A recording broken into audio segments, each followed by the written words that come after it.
a runaway heiress, a struggling single dad, one stormy night that changes everything. When Sienna collapses at a train station, Logan, a quiet janitor with a heart of gold, offers her warmth and safety, unaware she's the daughter of a ruthless billionaire. What begins as a night of shelter turns into a journey of healing, sacrifice, and a love neither of them saw coming. But when her powerful father tracks her down, Sienna must choose the life she was born into, or the one she built with her heart. Where are you watching from? Comment your city and subscribe to Soul-Stirring Stories for more emotional journeys.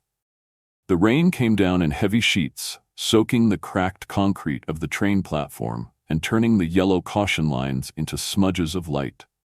Logan Carter adjusted the hood of his worn jacket as he swept his flashlight across the empty stretch. It was nearly 2 a.m., and he should have been halfway through his rounds at the station. But something made him pause, a figure near the far end, hunched under the awning, barely visible in the downpour. He walked toward her, slow but purposeful. "You shouldn't be out here alone," he said, his voice low and steady over the sound of the rain. "This isn't a place for anyone to be standing around at this hour." The girl jerked up like she hadn't heard him approach. Her face was pale beneath her soaked hair, lips pressed tightly together, eyes flashing with something between fear and defiance. "I don't need a lecture," she snapped, wrapping her arms tighter around herself. "I'm fine." Logan took a step closer, though he kept a respectful distance. His city maintenance vest glinted under the flickering light, the fluorescent stripes catching the water like a halo. "Didn't say you weren't," he replied calmly. "Just figured maybe you could use a roof, some heat, a place with fewer rats and better lighting." "I'm not some charity case," she said, almost too fast. He tilted his head. "Didn't say that either." For a moment, the only sound was the rain pounding the awning and distant thunder rumbling behind the skyline. She looked past him, scanning the shadows as if someone might be following her. Her fingers trembled, not from the cold alone, and Logan saw it, something raw and recent in her eyes. She wasn't just lost, she was running. "What happened?" he asked, softening his tone. She hesitated, then finally muttered, "I got robbed. My phone's dead, my bag's gone. I just need to wait it out till morning." Logan stood still, thinking. He had a 6-year-old daughter asleep in the next building and a rule: never bring strangers home. But there was something about the way she said it, like she was clinging to dignity that had already been torn to shreds. "I live a few blocks away," he said at last.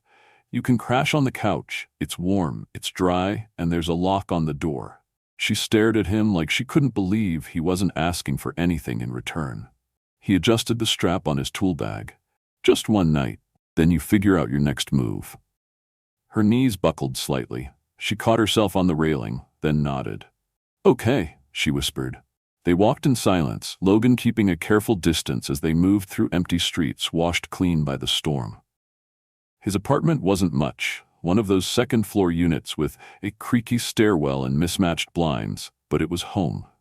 He unlocked the door and gestured her inside. The space smelled faintly of coffee and laundry detergent. A tiny pair of rain boots sat by the door next to a unicorn print backpack. "Shoes off on the mat," he said. "Couch is yours. There's an extra blanket in the closet." She didn't say a word, just nodded and wiped at her wet face with her sleeve. Logan disappeared for a moment and returned with a towel, an oversized hoodie, and a dry pair of socks. "Bathroom's to the right. Water takes a minute to heat up." She took the bundle from him, her fingers brushing his by accident. She looked up, unsure. "Why are you doing this?" Logan shrugged, rubbing the back of his neck. "Because if my daughter were out here, I'd want someone to help her. No strings." She didn't reply, only disappeared into the bathroom, the door clicking softly behind her. Logan scribbled a quick note, placed it beside a steaming mug of water, then turned down the hall. As he stepped into his daughter's room, he glanced once toward the couch. The girl had no name, no plan. But for tonight, she had warmth, and maybe for the first time in days, safety. The scent of brewed coffee and toasted bread drifted through the air as the early morning sun cast soft light through the slatted blinds. Sienna stirred on the couch, cocooned in a thick blanket that smelled faintly of lavender. For a moment, she forgot where she was. Then her eyes landed on the pink unicorn backpack near the door. and the faint hum of a cartoon playing from a tablet across the room. A small voice piped up. "You're the fairy who slept on our couch." Sienna blinked, sitting up slowly. A little girl with curls and a sparkly headband sat cross-legged on the carpet, building a lopsided tower of plastic blocks. She grinned. "My name's Maya. Daddy said a nice lady was cold and needed a safe place. That's you, right?" Sienna rubbed her eyes, trying not to laugh. "I guess it is. Nice to meet you, Maya." Before Maya could ask another question, a voice called from the kitchen. "Maya, breakfast duty. Come help me burn the toast." The little girl giggled and scurried off. Sienna stood and followed more slowly, every joint protesting after a night spent curled up on a too-small couch. She found Logan in the kitchen, standing at the stove in a gray t-shirt and flannel pants, cracking eggs into a pan with one hand while managing toast with the other. "You cook?" she asked, both surprised and amused. He glanced at her over his shoulder. "Only if Maya is feeling particularly brave. Want to help?" "I can try," she said, reaching for a whisk. "But I should warn you, I'm more of a takeout girl." He passed her the whisk with a faint smile. "Neither of us are professionals. Around here, we just try not to set off the smoke alarm." Sienna chuckled, the sound unfamiliar in her own ears. Together, they moved around the tiny kitchen like two people who'd done this 100 times, awkward, but somehow in sync. Maya climbed onto a stool to help butter the toast, her cheeks dotted with flour and pride. Everything was going fine until the spatula slipped from Sienna's hand, clattering to the floor and dragging a bowl of half-whisked eggs with it. "Oh no," she gasped, reaching for a towel. But Maya beat her to it, handing over a paper towel with a grin. "It's okay. Daddy spills stuff all the time." Sienna stared at her for a moment before bursting into laughter. Not the polite kind, but real laughter. Loud, sudden, freeing. Logan didn't say anything, just gave a half smile and kept flipping the remaining eggs like nothing had happened.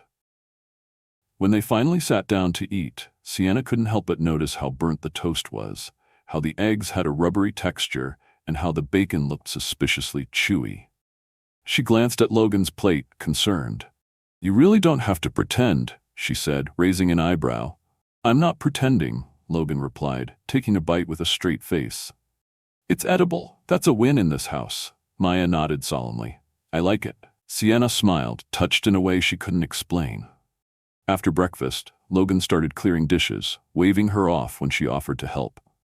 "You two go relax," he said. "I've got this." As Sienna and Maya headed to the living room to build a new tower, she glanced back just in time to see Logan sneak something from the oven, a second plate of freshly cooked eggs and golden toast. Later, while helping Maya with the blocks, the little girl leaned over and whispered, "Daddy made more eggs after. But don't tell, he said it was a secret." Sienna blinked. "He did," Maya nodded proudly. "But he still ate yours so you wouldn't feel bad." Sienna stood up and walked to the kitchen doorway, folding her arms just as Logan took a bite of the second plate. He looked up, sheepish. "So," she said, leaning against the frame, "I burned breakfast." "You made breakfast," he replied. "That's what matters." "Why not just tell me?" Logan shrugged. "First tries are messy. Someone's just got to eat them anyway." She stared at him for a long moment. Something warm settled inside her. She didn't know what to call it yet, but it felt a little like home. By the end of her first week at the diner, Sienna's hands were red and raw, her back ached from leaning over endless trays, and she'd mastered the art of carrying 3 plates at once while dodging greasy puddles and impatient customers. It wasn't glamorous. It wasn't even tolerable most days. But it was honest, and strangely, it made her feel more grounded than any gala or award ceremony she'd ever attended in her father's world. Logan had introduced her to Ben, the owner, with nothing more than, "She's dependable. Give her a shot." Ben hadn't asked questions. He just handed her an apron and told her to keep her hair tied back. The shifts were long, the tips were unpredictable. But every night, when she walked through Logan's front door and heard Maya's laughter or smelled soup simmering on the stove, Sienna felt a tiny piece of herself returning. One evening, she collapsed onto the couch, wincing as she pulled off her damp sneakers. Logan, who had just returned from a night shift, noticed the blisters on her heels and the grimace she tried to hide. "You okay?" he asked, concern lacing his voice. "I'll live," she replied, forcing a smile. Apparently, standing for 8 hours in cheap shoes is a character-building experience. The next morning, she awoke to find a pair of clean white sneakers by the door. No tag, no note, just her size, brand new. Inside one shoe was a folded slip of paper that read, "If you're going to keep walking forward, you shouldn't have to do it in pain." She stood there for a long time, clutching the shoes to her chest, something inside her breaking and mending at once. That night, when Logan returned from work, she was already in the kitchen, halfway through toasting bread. "You didn't leave," he said, eyebrows raised. "I almost did," she admitted, glancing down at her new sneakers. "But your guilt-trip footwear worked." He laughed under his breath. "They weren't meant to guilt you." No, they were meant to say, "You have a choice." That's all. In the following days, Sienna threw herself into the routine, working double shifts, helping Maya with coloring pages, trying not to burn the eggs. But she also started noticing things. How Logan always left the bathroom light on at night so Maya wouldn't be scared. How he tucked a note into her lunchbox every day. How his eyes lingered on Sienna when she wasn't looking. One Friday, the diner was short-staffed, and Logan offered to help with a massive delivery order from a nearby hotel. Together, they washed, dried, and folded more than 100 sheets and uniforms. The fluorescent lights buzzed overhead as they worked in silence, hands brushing occasionally, neither saying what hovered between them. At 2 a.m., they loaded the last of the bags into Logan's truck. Sienna groaned as she slid into the passenger seat, her fingers numb. "I can't feel my hands. I think they've permanently turned into towel folders." "You'll miss them when they're gone," Logan teased, starting the engine. They drove through quiet streets, dropping off bundles at sleepy houses. At one stop, Logan handed her a small laundry bag. "House number 15, porch lights on. Just leave it by the door." Sienna nodded and stepped out. She placed the bag carefully on the stoop. Just as she turned to leave, the porch light flickered off, and a huge dog erupted from the side gate, barking furiously. She screamed, stumbling backward and twisting her ankle on the curb. The fall was fast and hard, scraping her palms and sending pain shooting up her leg. Before she could react, the truck door slammed and Logan was there, running full speed, arms outstretched. "Get back," he shouted, positioning himself between her and the snarling dog. Startled, the dog retreated.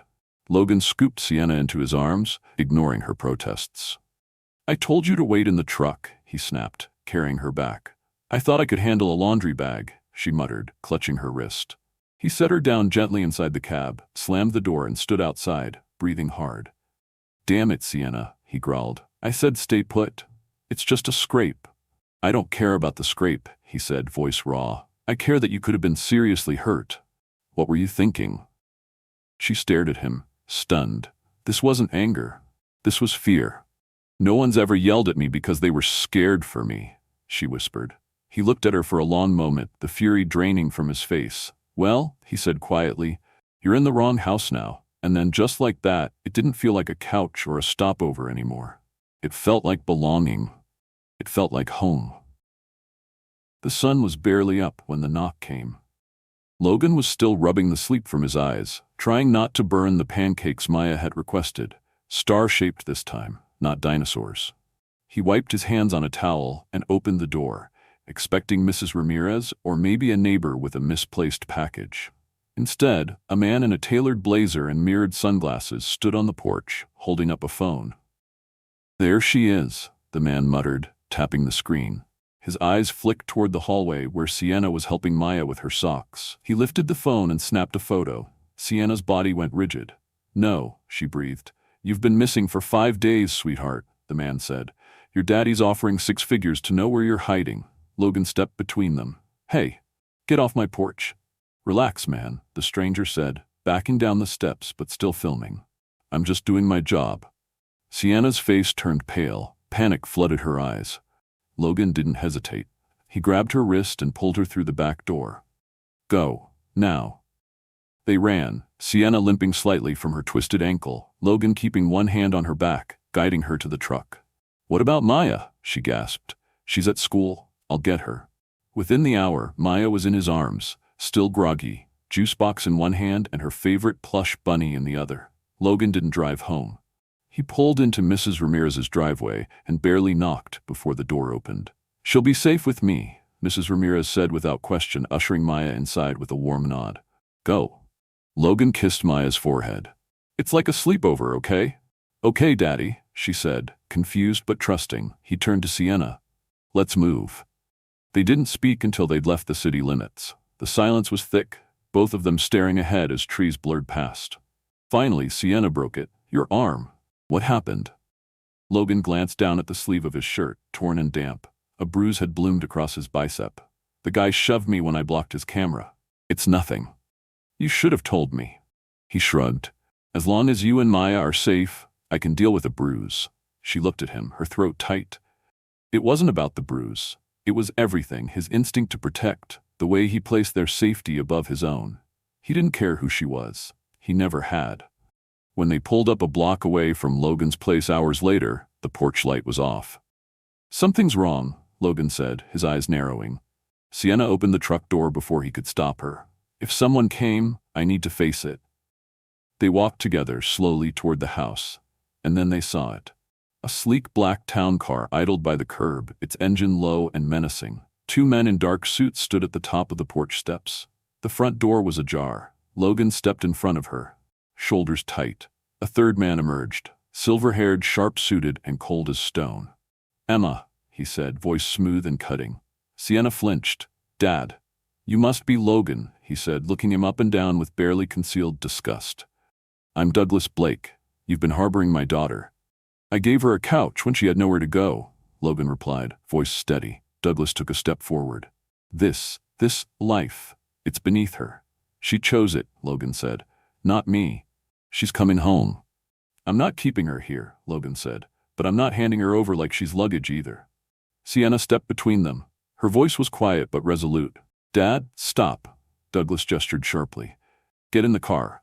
"This is home," she said, barely audible. "No, this is where you ran to, not where you belong."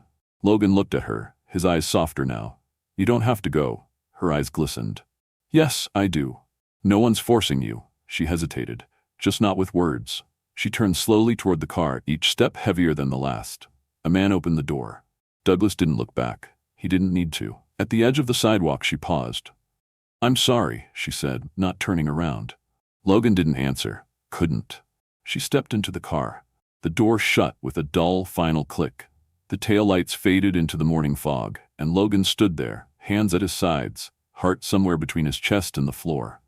When he finally walked back inside, the silence hit harder than any goodbye. The days that followed moved like fog, thick, slow, and colorless. Logan went to work, came home, made pancakes Maya barely touched. She didn't ask why Sienna wasn't there, but she stopped singing when she played, and started sleeping with the light on. Logan told her people leave sometimes, not because they don't care, but because life pulls them in different directions. He didn't tell her about the car, the men, or the way Sienna had looked back just once, just enough to break something inside him. On the fourth day, Maya began to cough. At first, it was soft and intermittent, the kind of thing Logan had always chalked up to changing weather. But by nightfall, the cough deepened, rattled in her chest, and brought a fever that wouldn't break. He tried soup, cold compresses, even a bedtime story she used to love. Nothing worked. She trembled beneath 3 blankets, cheeks flushed, and eyes glassy with pain. At midnight, Logan carried her to the truck. His hands shook as he fumbled with the keys. At the hospital, under unforgiving fluorescent lights, a nurse whisked Maya away while Logan stood at the front desk, his heart in his throat. When the receptionist returned, her words were a punch to the gut. "We'll need a $6,000 deposit for admission." Logan pulled out his wallet. $112. A week's groceries or 2 tanks of gas. He swallowed hard. "I can pay part now. I'll cover the rest in a few days." The woman hesitated. "That's not our policy." "Please," he said, voice cracking. "She's 6. He was still pleading when a voice cut through the air like a thread pulled tight. "I've got it." Logan turned around. Sienna stood there, her coat clinging to her from the rain, hair swept up in a bun, eyes locked on his. She didn't wait for a response. She stepped forward, handed the receptionist a credit card, and said, "Put it all under my name. Room fees, medication, tests, everything." The nurse nodded and typed quickly. Do you have a relationship with the patient? Sienna glanced at Logan, then back. Yes, I do. An hour later, after doctors confirmed it was a viral infection, treatable, but needing constant monitoring, Logan sat beside Maya's hospital bed, elbows on his knees, head in his hands. The beeping of machines was steady, but his breathing wasn't. Sienna entered quietly, closing the door behind her. She didn't speak at first, just sat down in the chair beside him, folding her hands in her lap. You didn't have to do that, Logan said, voice low and thick. I know, she whispered. He looked at her, eyes tired. You shouldn't be dragged into this. She shook her head. You didn't drag me, Logan. I came back. He stared at the floor, then up at Maya, who lay still but no longer trembling. I know you don't owe me anything, he said softly. But thank you for coming back. Sienna leaned back, staring at the ceiling. You once told me that no one should have to walk in pain. He nodded, not trusting himself to speak. Well, she continued, her voice barely above a breath, that goes for hearts too. They sat in silence, not the heavy kind from before, but something softer. A silence full of understanding. Maya stirred slightly, letting out a soft sigh in her sleep. Later that week, Sienna stood in the marble hallway of her father's penthouse, staring out at the glittering skyline that once made her feel important. But it didn't move her anymore. She wasn't here for the view. Douglas sat at the head of the long glass table, newspaper folded neatly, whiskey in hand. I figured you'd come crawling back once the dust settled, he said coolly. Sienna didn't flinch. I didn't come back, she replied. I came to say goodbye. He looked up sharply. You'd really choose a man who can't give you anything? Her voice didn't waver. He gave me everything that mattered. Douglas rose, voice laced with disbelief. You love him? I do, she said. And with that, she turned and walked out, back into the noise, the rain, the life she had chosen not by pressure or fear, but by love. At sunrise, Logan opened his door. Sienna stood there, a paper bag in hand. For Maya, she said softly. Real blueberry muffins, no preservatives. I'm not here to stay the night, she added quickly, voice steady. I'm here to stay, if you'll have me. Logan didn't answer with words. He reached out, took the bag from her hand, and gently pulled her inside. And in that quiet, messy kitchen with its scratched countertops and faded window curtains, Sienna finally found what her entire life had been missing, a home that loved her back. Sometimes life takes us through the darkest nights to lead us to the brightest dawns. Not because we planned it, but because we were brave enough to follow our hearts. This story reminds us that love doesn't always arrive in grand gestures or polished packages. Sometimes it walks into our lives quietly, offering nothing but a couch, a warm cup of water, and a heart full of sincerity. Logan had no fortune, no status, just integrity, patience, and the courage to care. Sienna, despite her wealth, had never truly felt safe until she sat at his kitchen table. Together they proved that the richest lives aren't measured by money or power, but by compassion, trust, and shared strength in the face of adversity. We often chase things that glitter, thinking they'll make us whole. But the truth is, home isn't a place, it's a feeling. And sometimes the greatest love stories begin not with perfection, but with vulnerability and honesty. So if you're ever lost, heartbroken, or running from the life others built for you, remember this. You're allowed to start over. You're allowed to choose love. And you're allowed to come home to the people who see your worth, not your wealth. Where are you watching this from? Drop your city or country in the comments. I'd love to know where our community is growing from. And if this story touched your heart, please subscribe to Soul Stirring Stories for more tales that heal, uplift, and remind us of what truly matters. See you in the next story.